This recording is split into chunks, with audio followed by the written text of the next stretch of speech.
Muy buenas tardes, estimados docentes de la Universidad Autónoma Gabriel René Moreno. Muy buenas tardes, queridos estudiantes, público en general. Sean bienvenidos a esta entrevista de hoy en la tarde del periódico Saberes para todo el público que nos sigue. Agradecer a todas las facultades y carreras que nos ayudan a retransmitir este programa a través de las provincias y aquí la capital. Hoy queremos darle la bienvenida a dos colegas invitados hoy por el periódico para que podamos conocer y analizar las finanzas de la universidad. Hoy teníamos previsto la entrevista que nos acompañe el licenciado Teófilo Caballero, pero por dificultades técnicas y coordinación de horarios él no pudo estar. Sin embargo, hoy nos acompaña el profesor Óscar Nogales, bienvenido profesor, y el profesor Alejandro Correa. Profesor Óscar Nogales, bienvenido, su saludo al público.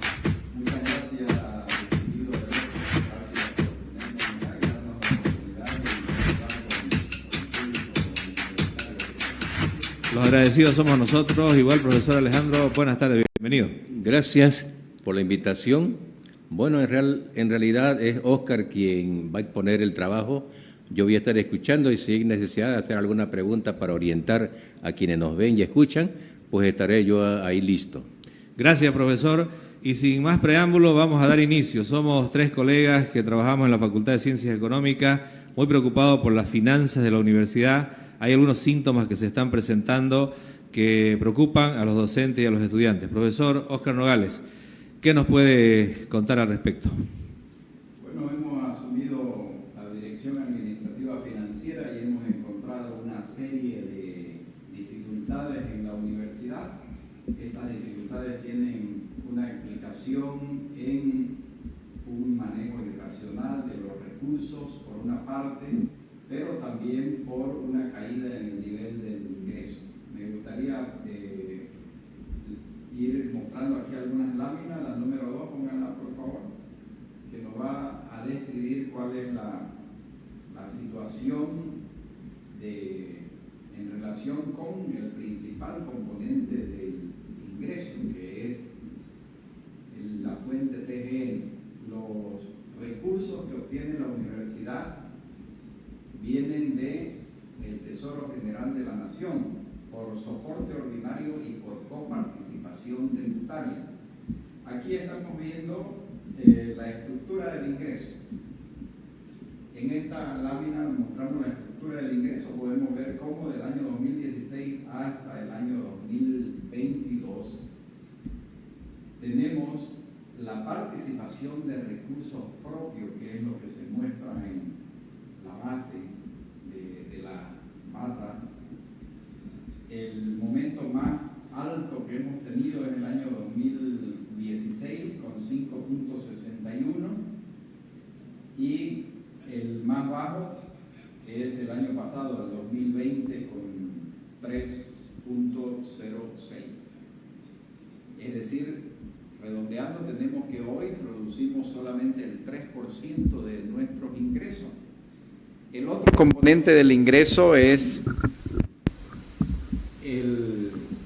la coparticipación tributaria, que es la que acá mostramos con la barra en verde, y la subvención, que en este año está en 33%, frente a 63% de la coparticipación tributaria.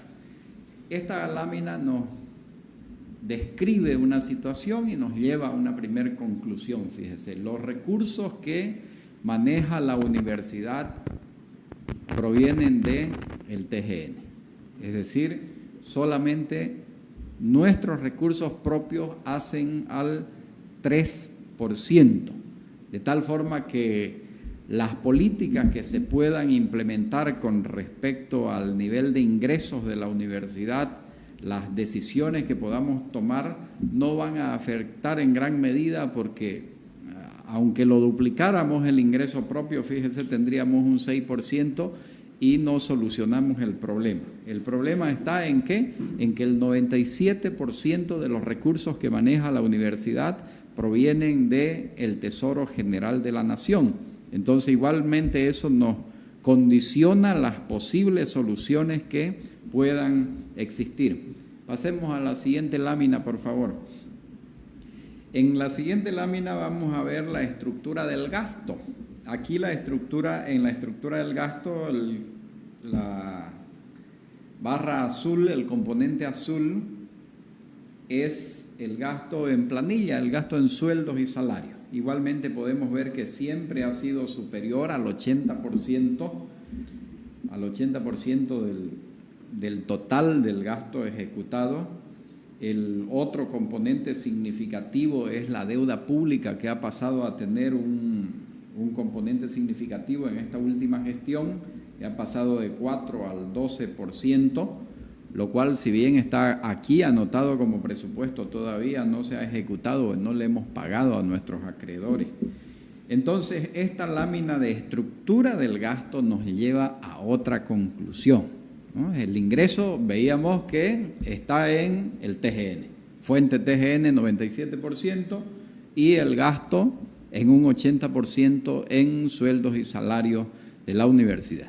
Eso simplifica muchísimo el análisis que se pueda hacer y las posibles soluciones que se puedan plantear en la universidad, porque podemos reducir el gasto en llamadas telefónicas, el gasto en energía eléctrica, en fin, muchos de los otros gastos pueden ser reducidos, pero si no tomamos decisiones con respecto a sueldos y salarios, realmente no le hemos encontrado una solución al problema de la universidad. Pasemos a la siguiente lámina, por favor. En la siguiente lámina vamos a encontrar una explicación que esto en el mundo empresarial se conoce como una palanca operativa, es decir, una dependencia con respecto al ingreso que es variable. Eso es importante entenderlo. En la universidad la coparticipación es variable no con respecto al volumen de operaciones que tiene la universidad, sino con respecto a el Producto Interno Bruto. Cuando el Producto Interno Bruto sube, entonces tenemos una situación en la cual, de no mediar una disminución de la presión tributaria, vamos a tener una situación en la cual aumentamos los ingresos por coparticipación, que es lo que ha venido sucediendo en los últimos años. Ante una caída del Producto Interno Bruto, entonces tenemos una caída de la coparticipación tributaria. Sin embargo, los gastos ya se quedaron arriba. No han disminuido los gastos. Esa situación hace que cuando nosotros vemos en esta lámina que estábamos mostrando inicialmente, nos muestra si es que el incremento del ingreso ha sido acompañado con el incremento del gasto. Y podemos ver que hasta el año 2020 están próximas ambas líneas, pero ya en la última, el incremento del ingreso, que es la línea azul, fíjense cómo se aleja de la línea roja. Es decir, se cae el ingreso, pero el gasto ya se quedó allí arriba, ¿no? Entonces esa es una situación de palanca operativa que sufre la universidad, una sensibilidad frente a la caída de los ingresos y una dificultad para disminuir sus gastos. Esto significa que para volver al equilibrio entonces tendríamos que conseguir recursos extraordinarios. La siguiente lámina, pongámosla por favor. En la siguiente lámina vamos a encontrar una comparación, pues ya entramos aquí un poco más al detalle del análisis y a la interacción entre el ingreso y el gasto. Vamos a comparar en la línea roja el gasto principal, que son los servicios personales, es decir, servicios personales es el nombre en partida presupuestaria, ¿no? Eso es la planilla de sueldos de la universidad. Y podemos ver allí, cuando la comparamos, qué pasa con la cobertura que se da a este gasto frente a la principal fuente de ingreso, que es la coparticipación tributaria. Y pueden ver cómo del 2016 hasta el año 2019, gran parte de la planilla estaba cubierta por coparticipación tributaria. Teníamos un ingreso de coparticipación superior a los 500 millones de bolivianos.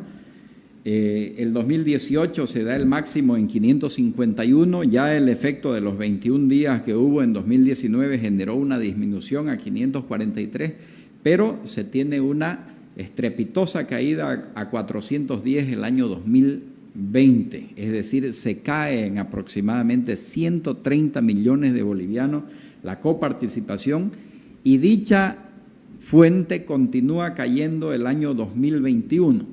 Y acá podemos ver en la gestión 2020 que la ejecución es de 690 millones de bolivianos en servicios personales. Eso se da porque no se ejecutó una planilla, es decir, la planilla del mes de diciembre no fue absorbida por la gestión 2020, fue diferida para el año 2021. Entonces, en el presupuesto del 2021 está con un excedente para ser cubierto por los ingresos de esa gestión, trayendo una planilla que es de 58 millones de bolivianos. Entonces, este 2021 pueden ver cómo la coparticipación se cae. Pongámosla la siguiente, por favor, la siguiente lámina, en la que ya vamos a comparar vamos a tener una comparación de los recursos TGN frente a los sueldos. Es decir, aquí está el total de los recursos del TGN, que es el soporte ordinario y la coparticipación tributaria. Y de nuevo podemos ver, esto nos da un diagnóstico claro, cómo hasta el 2019 pagábamos sueldos con los fondos que vienen del TGN. Pero ya el 2020, pese a que no se ejecutó una planilla, ya hay una pequeña brecha, hay un pequeño déficit. Sin embargo, ese déficit se ahonda mucho más en la gestión 2021, que es en la que estamos en este momento. Pueden ver que los recursos del TGN para este año, hasta este momento, todavía no tenemos ningún convenio con el gobierno, no tenemos nada firmado con el gobierno, son 608 millones de bolivianos los ingresos, y sin embargo, solo para pagar sueldo necesitamos 750 millones de bolivianos. Y aquí es importante advertir lo siguiente, querido electo y profe Correa, que estamos compartiendo en esta tarde. Vamos a pagar el siguiente 50% del sueldo del mes de septiembre, y de allí para adelante no hay dinero para pagar los siguientes meses, porque tenemos que pagar el aguinaldo. Y el aguinaldo, si no lo pagamos hasta el 20 de diciembre, tenemos que pagarlo doble, y eso sería responsabilidad del licenciado Vicente Cuéllar y de Óscar Nogales. Le aseguro que no quiero tener una deuda de 58 millones de bolivianos, por lo tanto no vamos a pagar más sueldo de aquí en adelante, porque todos los ingresos que tengamos van a acumularse exclusivamente para el pago de aguinaldo, de tal forma que una vez paguemos el siguiente 50%, de no mediar un convenio con el gobierno, he demostrado hace un momento que esa es la única posibilidad que tenemos de solución, entonces no va a haber más pago de sueldo, ¿no? En esta gestión, en el presupuesto 2021. Así de grave es la situación. Algunas personas están creyendo que es solamente una brecha que nos genera un pequeño retraso de algunos días, un diferimiento del pago de sueldo por 15 días, pero que a los 15 días finalmente se busca de dónde pagar. Todas esas cosas lo hemos estado haciendo desde un punto de vista financiero, es decir, de conseguir los recursos para realizar esos pagos, pero ya desde el siguiente mes no contamos con esos recursos. Pasemos a la siguiente lámina, por favor. Ahí tenemos, mire, la deuda de la universidad. Ese cuadro es todo lo que debe la universidad. Su cartera de deuda es de 530 millones. Entre los pasivos a largo plazo, el principal son los beneficios sociales para los trabajadores. Obviamente que ese 396, como dice ahí, es a largo plazo, pero fíjese que lamentablemente por efectos del COVID muchos de nuestros colegas han fallecido, muchos administrativos igualmente han fallecido, y esto ha dado lugar a que tengamos allí una demanda de recursos líquidos de aproximadamente 31 millones de bolivianos. Entonces, eso más todas esas cuentas que están ahí con CP quiere decir corto plazo, nos están generando una presión igualmente en cuanto a la deuda pública, ¿no? En la siguiente lámina, pasémosla. En la siguiente ya vemos el consolidado del presupuesto de la universidad. Ese es el presupuesto total de la universidad. En las barras en rojo tiene usted el gasto, mientras que en la línea azul está el ingreso, los recursos que la universidad recibe. Y bueno, pueden ver, como explicaba anteriormente, que la brecha principal está en el año 2021, que es el año presente, ¿no? 927 millones de gasto frente a 627 de ingreso. Eso nos genera una brecha de aproximadamente, exactamente aquí de 300 millones de bolivianos. Ese es el déficit de la universidad, esa es la situación de la universidad. Necesitaríamos tener 300 millones de bolivianos para poder cerrar esta brecha financiera, ¿no? Obviamente que hay algunas cosas que las podemos diferir a la siguiente gestión, pero necesitamos cubrir los gastos más urgentes que están priorizados en ese orden. Primero los sueldos y salarios tanto de docentes como de administrativos. Luego en el siguiente sería el pago de beneficios sociales y el tercero el pago de los servicios básicos, que son los que sustentan el funcionamiento de la universidad, especialmente los servicios de telecomunicaciones que permiten las inscripciones, permiten el funcionamiento de las aulas digitales y todas aquellas cosas, ¿no? Esa es el diagnóstico, ¿no? Enseguida tenemos una siguiente etapa que es ya la parte propositiva, pero esta es la realidad de la universidad. Así estamos en la universidad, esta es su realidad. Esta es la brecha fiscal, la brecha financiera que tenemos y bueno, la urgencia que tenemos de contar con soluciones. Ya, una preguntita, Óscar. Pero no creo que aquí frenemos, ¿no? Ustedes seguramente ya han pensado, han planeado de cómo salvar esa situación que se está presentando. ¿Y qué soluciones ustedes están pensando para poder cubrir la deuda de los sueldos de octubre, noviembre y diciembre, dado que la situación actual de la finanza de la universidad está prácticamente quebrada?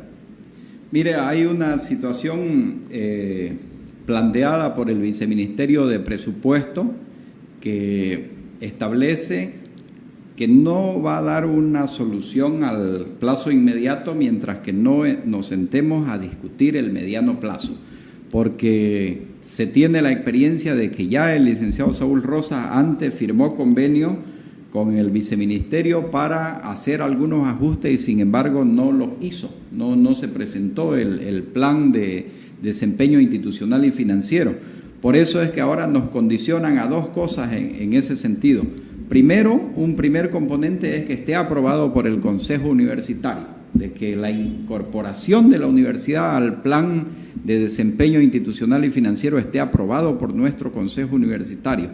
Y el siguiente componente es que el corto plazo solamente se discutirá en tanto y en cuanto tengamos un planteamiento para el mediano plazo, porque si no sería todos los años tratar de apagar el incendio que se genera al final del año y conseguir unos recursos allí solamente para cerrar el año y eso no lo quiere el viceministerio, pero principalmente nosotros.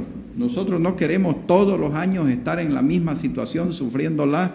Estoy seguro que usted no quiere que le paguemos con retraso su sueldo y el profe electo también, que todos los años le estén dando la noticia de que probablemente no va a cobrar los últimos 3 meses, ¿no? Entonces, por eso es que el planteamiento de mi parte en el plazo inmediato es de que no le tengan miedo al programa de desempeño institucional y financiero.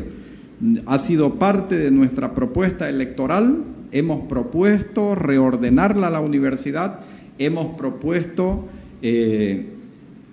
generar racionalidad, hemos propuesto realizar control riguroso a todas las partidas del gasto y por lo tanto no tenemos por qué tener miedo a establecer compromisos de que el gasto, por ejemplo, que se ha crecido excesivamente en planilla, lo vamos a detener.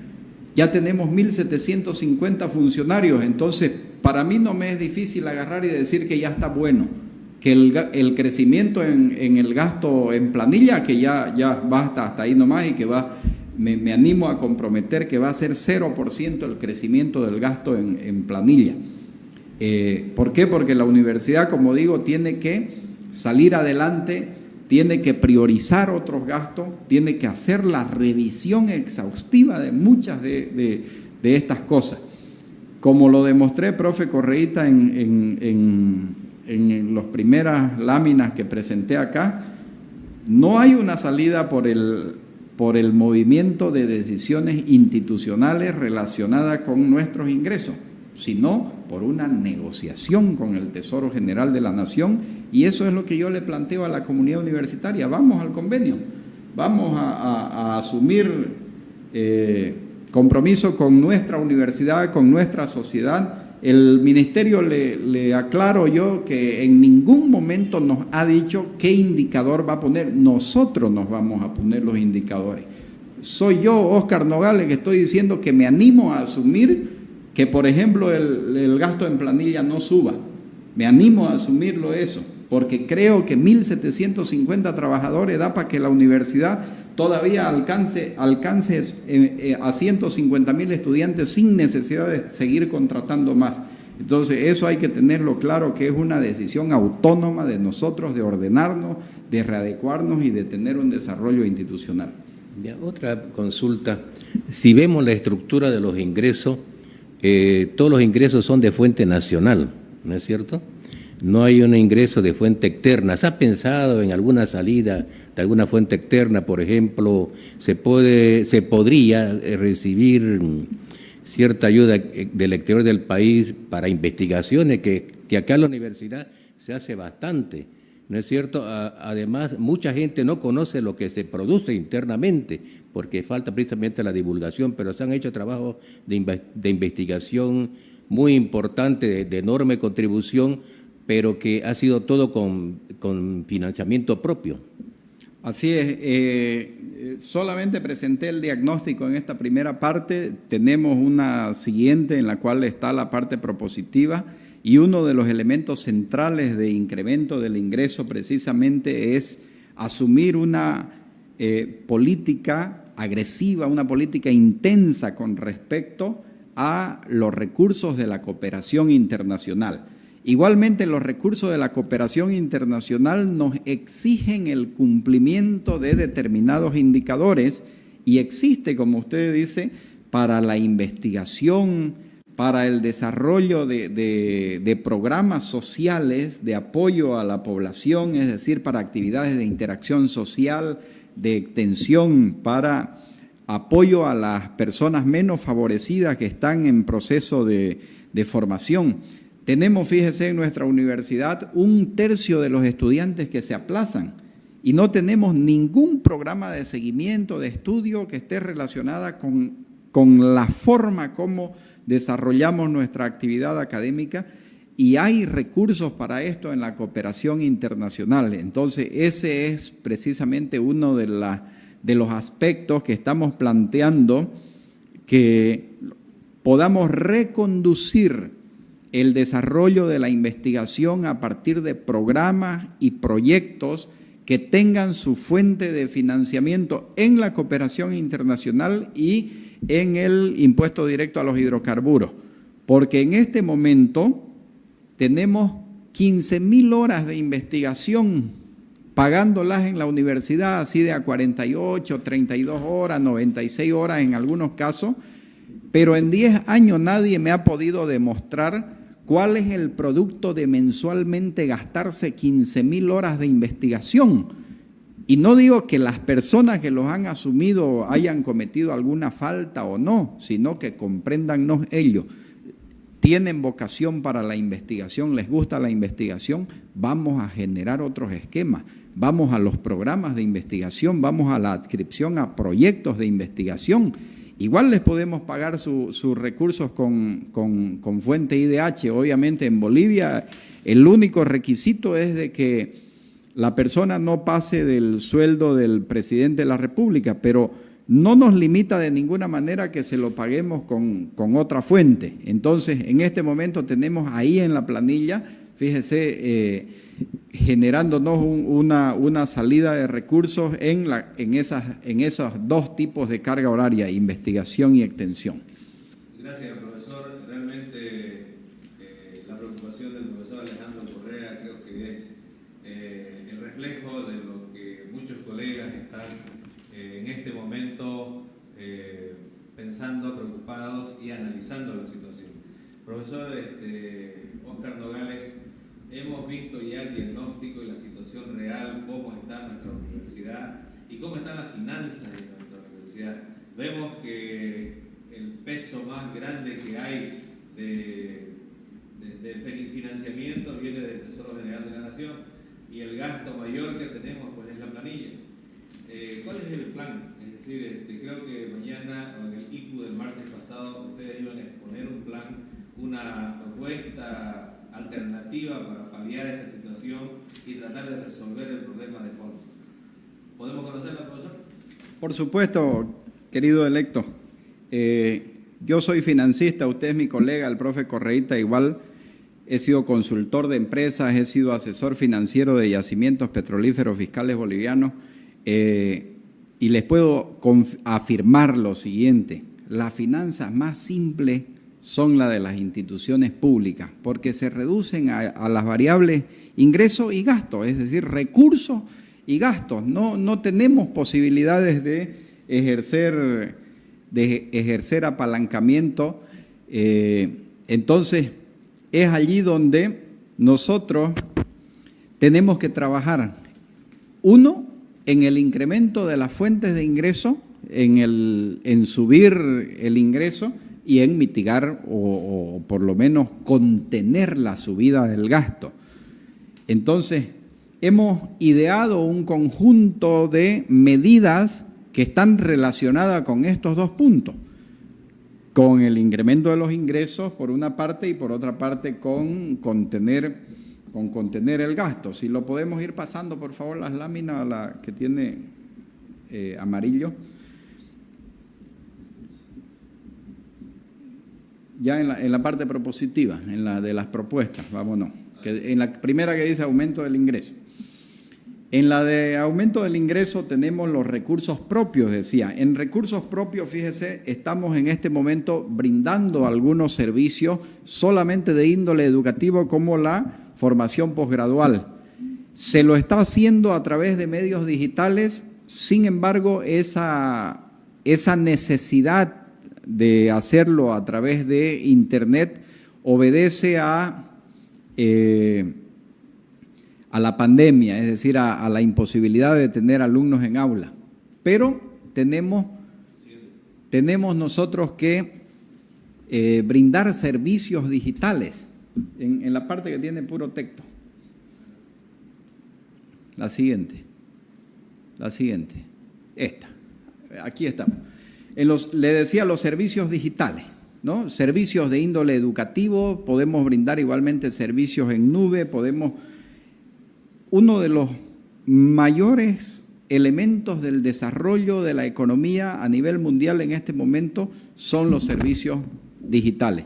Sin embargo, fíjese que nuestra sociedad boliviana, dado que su principal fuente de ingreso está en los hidrocarburos, en la minería y en la producción agropecuaria, se ha olvidado de esta posibilidad y está menguado. Entonces, esto no solo es para la Universidad Gabriel René Moreno, sino que queremos que la universidad sea el foco para la oferta de servicios digitales a todo tipo de instituciones.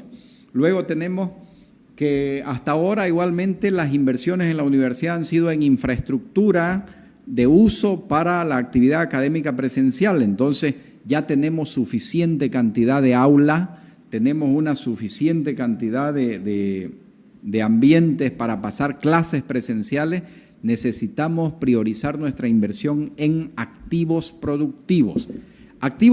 Profesor Óscar Nogales, estábamos exponiendo la propuesta. Había algunas ideas creativas para la generación de recursos. Completémoslas la idea, por favor.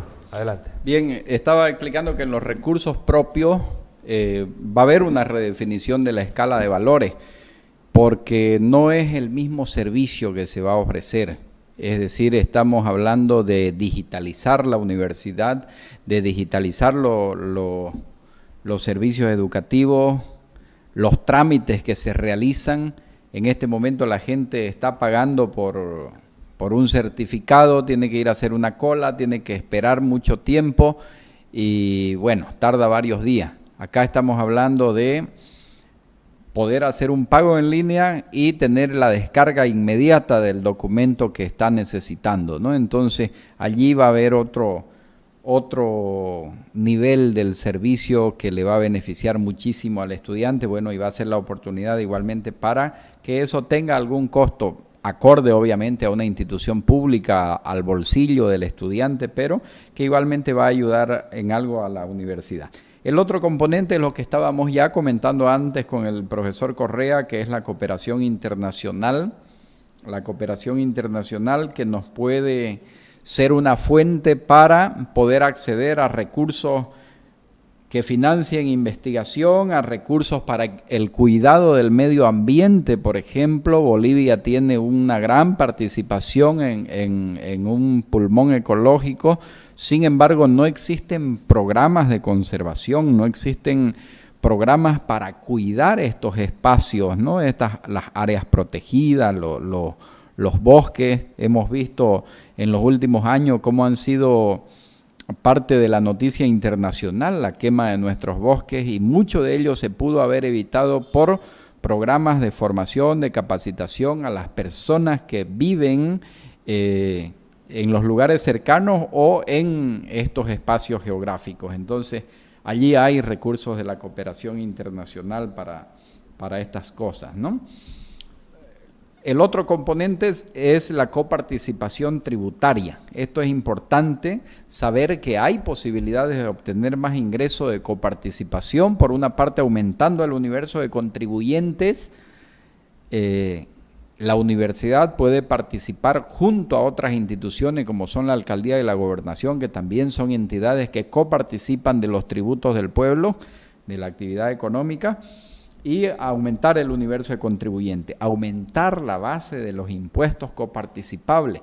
Se ha tenido recientemente un impuesto a las grandes fortunas, por ejemplo, que han pagado, y los recursos se han destinado a salud, pero fíjese que a medida que se vaya mitigando la pandemia, es lógico que estos recursos vayan a educación. Entonces, y como ese hay otros impuestos que no estamos coparticipando. El impuesto a las transacciones financieras, por ejemplo, se creó como un impuesto transitorio, por eso no fue coparticipable. Pero cuando ya el impuesto se volvió permanente, lo lógico es que coparticipemos. Para ello hay que hacer una fundamentación técnica y hay que hacer igualmente la respectiva representación para que la universidad ingrese a esto. Las transferencias y los desembolsos que nos hacen por nuestra coparticipación, nadie tiene evidencia en la universidad de que esos sean los saldos correctos. Entonces necesitamos fiscalizar, necesitamos hacer la revisión de las transferencias y de todos los desembolsos que nos hacen. Igualmente hay un fenómeno que se da en Bolivia que está relacionado con las NOCRE. Las notas de crédito fiscal son un mecanismo de financiamiento del TGN.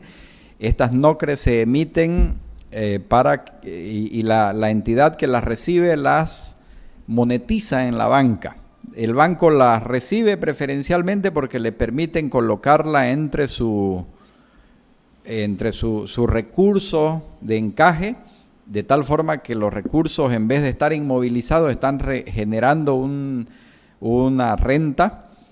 De esa manera se transfieren, podemos decir, recursos del sector financiero al sector público no financiero, pero el asunto está en el concepto. Las notas de crédito, fíjense, son un saldo a favor del contribuyente. y en ese sentido, cuando hace la liquidación de sus impuestos, solamente coparticipamos en los impuestos efectivamente pagados. Entonces necesitamos igualmente aquí tener una intervención porque principalmente la provisión de líquidos del país, la provisión de hidrocarburos, se hace financiada con notas de crédito fiscal. Entonces ahí perdemos muchos recursos por ese motivo. Y bueno, el censo de población y vivienda,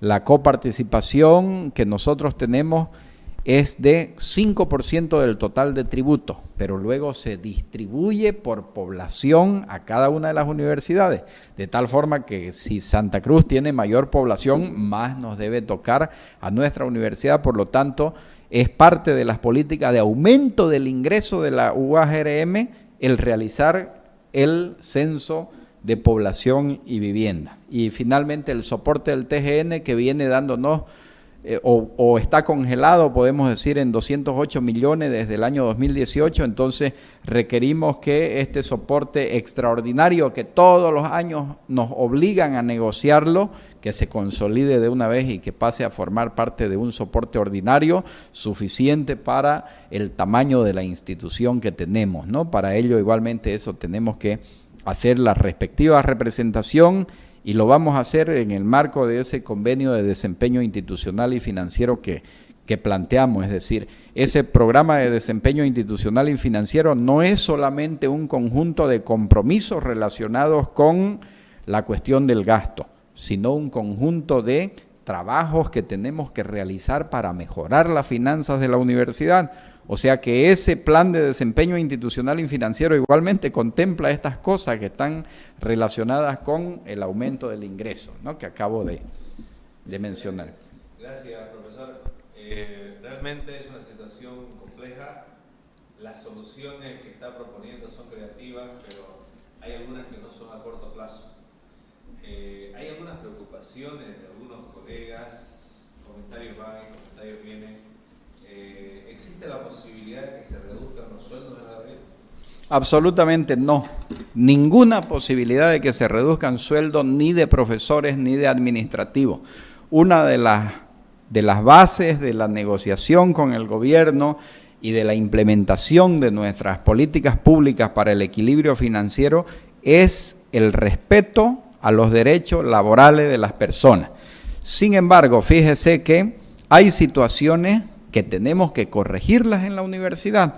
Si un auxiliar administrativo saca su título profesional, no es automáticamente que él va a ascender como profesional, sino que él va a ocupar un cargo de profesional cuando haya una vacante para profesional. ¿Me entiende? Hasta hoy tenemos situaciones, y de verdad le digo, en donde un personal administrativo de apoyo ha obtenido un título profesional y le han subido el sueldo a profesional, pero sigue ejerciendo el trabajo de apoyo de campo que era el que tenía anteriormente. Entonces, este reacomodamiento que tiene que existir, obviamente tiene que ser sustentado por la persona con su condición de desempeño profesional. Pero eso no es disminuir sueldo, no es decir, el profesor que gana 20,000 bolivianos va a pasar a ganar 15, no, absolutamente no. Es decir, la forma como podemos implementar un proceso de readecuación de la universidad es respetándonos entre nosotros, ¿no? Y obviamente que le pedimos a todos que no hagan ese tipo de especulaciones. Lo mismo lo digo con respecto a los contratos. No es verdad que estemos contratando gente nueva, es mentira. No ha habido ni un contrato nuevo en la universidad, al menos por la Dirección Administrativa Financiera no ha pasado ni un contrato nuevo. Ascensos de categorías tampoco, al contrario, hemos disminuido en 50% las jefaturas de la universidad. Es decir, antes existían 127 jefaturas En este momento solamente tenemos 64 jefaturas en la universidad. Entonces, es decir, personas designadas con condición de jefe, ¿no? Y eso esperamos que en las próximas planillas ya empiece a reflejarse. Somos muy conscientes de la situación crítica de la universidad y hemos llegado para tratar de ordenarla. Les pedimos a los estamentos que nos apoyen en llevar adelante este proceso. Excelente, profe. Profesor Alejandro Correa, su comentario final, ya estamos... La exposición hecha por Óscar me dejó asustado, como también yo creo a todos los docentes y administrativos que nos están escuchando, ¿no es cierto? Porque en realidad la situación que vive nuestra universidad tiene muchas dificultades, ¿no? Entonces es tarea de ellos mejorar de a poco. No podemos tampoco exigirle de que de la noche a la mañana o en un solo año, una sola gestión lo haga, ¿no? Esto le va a requerir un tiempo por lo menos de mediano plazo. Se ha dicho de que la universidad, esas dificultades se debe precisamente a la disminución de los ingresos, y también juega un papel importante el mal manejo, ¿no?, de los recursos financieros que se hizo en la anterior gestión de una manera irracional, ¿no es cierto? También saco por conclusión de que la universidad depende casi un 100% del soporte gubernamental, ¿no? Y eso es grave, ¿no es cierto? Quiere decir que no generamos recursos propios. Y es un gran desafío entonces para la nueva administración de nuestra universidad el poder solucionar esta situación y mejorar los ingresos propios. Ya veo de que están tratando lo posible de trabajar buscando ser más productivos, es decir, mejorar los servicios, ¿no?, de todo tipo, racionalizar los gastos y ordenarse, porque esto es importante, el orden que tiene que haber, ¿no es cierto?, en la administración tanto de los recursos financieros como también de los recursos humanos. Eso es clave. Muy bien, considero yo de que la exposición de Óscar ha sido muy buena, excelente, y nos da un pantallazo, es decir, nos está mostrando la realidad de la situación económica financiera que vive nuestra universidad. Y creo yo de que esta exposición que ha hecho ha abierto los ojos a muchos docentes y ya también ha esclarecido la situación que vive la universidad y también las probables soluciones que se podrían dar para mejorarlo de aquí adelante. Profesor Óscar, a manera ya de concluir la entrevista, agradecerle por su tiempo. 1.700 administrativos y alrededor de 1.500 docentes. Cuando yo entré a la universidad y tomé conocimiento del manejo de la universidad, eran un administrativo por 2 docentes. Y ahora como que se ha inflado un poco la planilla de administrativos, ¿no? Es decir, ¿cuál es el plan, cuál es su criterio acerca de esto? ¿Vamos a parar la contratación de administrativos hasta que la universidad siga creciendo? ¿Cómo manejamos esta situación que no era la situación normal que se manejaba antes, ¿no? Evidentemente es un gran problema y tenemos que cortarlo de una manera institucional. Y esa manera institucional es implementando un escalafón administrativo. Un escalafón administrativo establece una nomenclatura de cargos, establece una estructura organizacional lógica que dé respuesta a las funciones que tiene que tener una institución y obviamente que igualmente nos permite ordenar la asignación de ítems. Es decir, por ejemplo, en mi dirección tenemos un departamento de contabilidad. Si este departamento de contabilidad necesita 10 contadores, no pueden aparecer 15 de aquí a un tiempo, 15 contadores, si no demuestra el jefe de contabilidad que ha habido un incremento de la carga laboral. Entonces, una vez establecido que son 10 los contadores que se necesitan en la universidad, esa será la cantidad de ítem que se asigne y ya el rector, ni el director financiero, ni nadie tiene la posibilidad de cambiarla esa situación mientras que no se haga el respectivo análisis de volumen de trabajo. Igualmente, ¿cómo se llega a ser contador? de la universidad, o cómo se llega a ocupar una jefatura, cómo se llega a ocupar un nivel profesional. Habiendo un escalafón, va a establecer los mecanismos idóneos para la provisión de esos cargos, de tal forma que el mismo personal administrativo que aspira a superarse es el que va a ir subiendo. Esto le quita grados de libertad a la autoridad, al rector, le quita, pero querido rector, futuros rectores, se van a quitar un peso de encima porque ya no es la gente que va a estar molestándolos por un ascenso de categoría, para que les suba el nivel o porque los contrate, como se hace hasta ahora. Si nosotros los profesores, por ejemplo, yo no puedo irme de profesor adjunto a ser profesor emérito por un proveído del rector o por una ¿quién lo establece? A priori lo establece mi reglamento que determina cómo funciona nuestro escalafón docente. De repente no es lo mejor que haya en cuanto a modelo organizacional nuestro escalafón docente, pero tenemos uno que establece la regla de cómo vamos ascendiendo de categoría. Eso no hay en la parte administrativa, eso lo vamos a implementar. Eso va a ser implementado en beneficio del trabajador. El trabajador tiene que ser el más contento porque apliquemos eso, porque eso le va a dar seguridad en su cargo, le va a permitir desarrollarse como profesional. Yo finalmente, querido electo profe Correíta, quiero decirle, mire, la situación es difícil, yo sé que muchos le tienen miedo y todo eso, pero yo quiero darle la certeza de que vamos a salir adelante. Lo vamos a hacer bien, vamos a reordenarla a la universidad.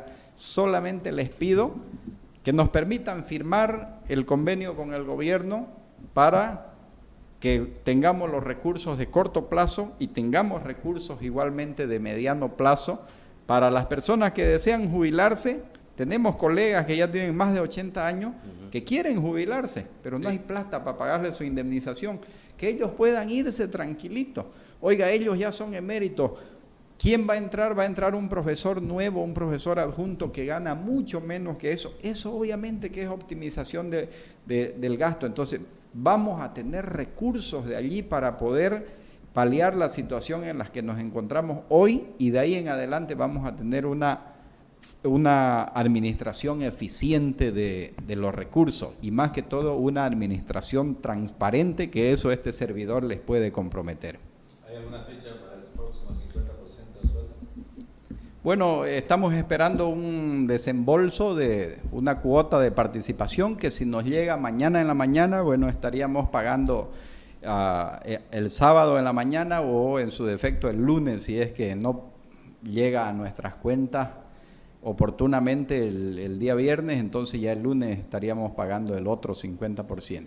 Gracias, profesor Alejandro. Su despedida del público. Bueno, muy agradecido, electo, por la invitación y agradecerle también a Óscar por su brillante posición que ha esclarecido mucho acerca de la situación que se encuentra en nuestra universidad. Muchas gracias. Gracias, profesor Alejandro. Gracias, Óscar. Y este ha sido un programa más con algunos problemas técnicos, pero en breves minutos tendremos ya el link para poder compartir con todos ustedes la entrevista grabada en su totalidad para que pueda ser estudiada, analizada por los colegas.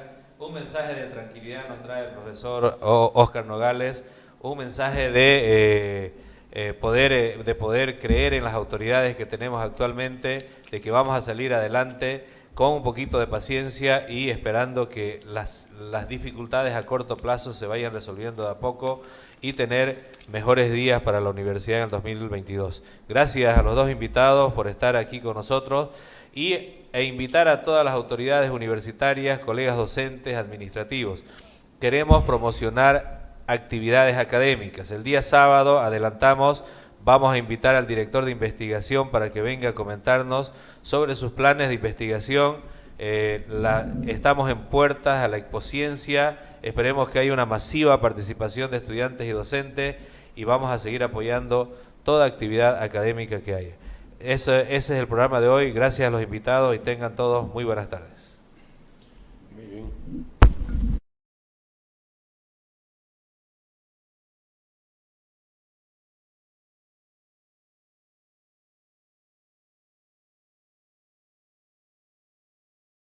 que están en proceso de formación.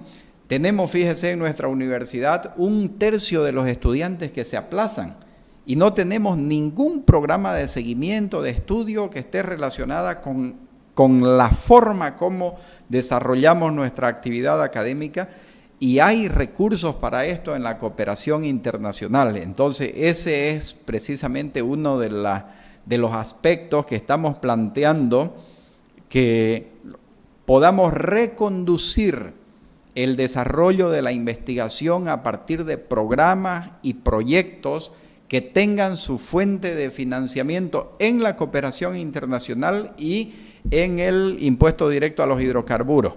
Porque en este momento tenemos 15.000 horas de investigación pagándolas en la universidad, así de a 48, 32 horas, 96 horas en algunos casos, pero en 10 años nadie me ha podido demostrar cuál es el producto de mensualmente gastarse 15.000 horas de investigación. Y no digo que las personas que los han asumido hayan cometido alguna falta o no, sino que compréndannos ellos. Tienen vocación para la investigación, les gusta la investigación, vamos a generar otros esquemas, vamos a los programas de investigación, vamos a la adscripción a proyectos de investigación. Igual les podemos pagar sus recursos con fuente IDH. Obviamente en Bolivia el único requisito es de que la persona no pase del sueldo del presidente de la República, pero no nos limita de ninguna manera que se lo paguemos con otra fuente. Entonces, en este momento tenemos ahí en la planilla, fíjese, generándonos una salida de recursos en esos dos tipos de carga horaria, investigación y extensión. Gracias, profesor. Realmente la preocupación del profesor Alejandro Correa creo que es el reflejo de lo que muchos colegas están en este momento pensando, preocupados y analizando la situación. Profesor Óscar Nogales, hemos visto ya el diagnóstico y la situación real, cómo está nuestra universidad y cómo están las finanzas de nuestra universidad. Vemos que el peso más grande que hay de financiamiento viene del Tesoro General de la Nación, y el gasto mayor que tenemos pues es la planilla. ¿Cuál es el plan? Es decir, creo que mañana, o en el ICU del martes pasado, ustedes iban a exponer un plan, una propuesta alternativa para paliar esta situación y tratar de resolver el problema de fondo. ¿Podemos conocerla, profesor? Por supuesto, querido electo. Yo soy financista, usted es mi colega, el profe Correita, igual. He sido consultor de empresas, he sido asesor financiero de yacimientos petrolíferos fiscales bolivianos, y les puedo afirmar lo siguiente: las finanzas más simples son las de las instituciones públicas, porque se reducen a las variables ingresos y gastos, es decir, recursos y gastos. No tenemos posibilidades de ejercer apalancamiento. Entonces, es allí donde nosotros tenemos que trabajar. Uno, en el incremento de las fuentes de ingreso, en subir el ingreso y en mitigar o por lo menos contener la subida del gasto. Entonces, hemos ideado un conjunto de medidas que están relacionadas con estos dos puntos, con el incremento de los ingresos por una parte y por otra parte con contener el gasto. Si lo podemos ir pasando, por favor, las láminas, la que tiene amarillo.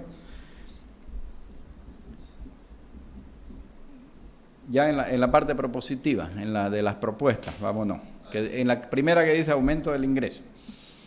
En la de aumento del ingreso tenemos los recursos propios, decía. En recursos propios, fíjese, estamos en este momento brindando algunos servicios solamente de índole educativo, como la formación posgradual. Se lo está haciendo a través de medios digitales. Sin embargo, esa necesidad de hacerlo a través de Internet obedece a la pandemia, es decir, a la imposibilidad de tener alumnos en aula. Pero tenemos nosotros que brindar servicios digitales. En la parte que tiene puro texto. La siguiente. Esta. Aquí estamos. Le decía los servicios digitales, ¿no? Servicios de índole educativo, podemos brindar igualmente servicios en nube, uno de los mayores elementos del desarrollo de la economía a nivel mundial en este momento son los servicios digitales. Sin embargo, fíjese que nuestra sociedad boliviana, dado que su principal fuente de ingreso está en los hidrocarburos, en la minería y en la producción agropecuaria, se ha olvidado de esta posibilidad y está menguado. Entonces, esto no solo es para la Universidad Gabriel René Moreno, sino que queremos que la universidad sea el foco para la oferta de servicios digitales a todo tipo de instituciones. Luego tenemos que hasta ahora igualmente las inversiones en la universidad han sido en infraestructura de uso para la actividad académica presencial. Entonces ya tenemos suficiente cantidad de aulas, tenemos una suficiente cantidad de ambientes para pasar clases presenciales. Necesitamos priorizar nuestra inversión en activos productivos.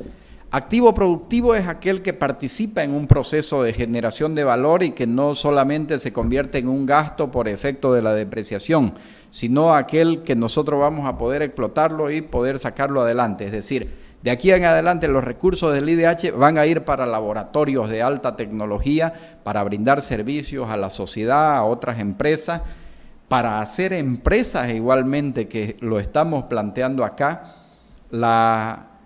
La cuestión de las APP, las alianzas público-privadas, es una cuestión que está en estudio como un fenómeno de interacción en el mundo entero.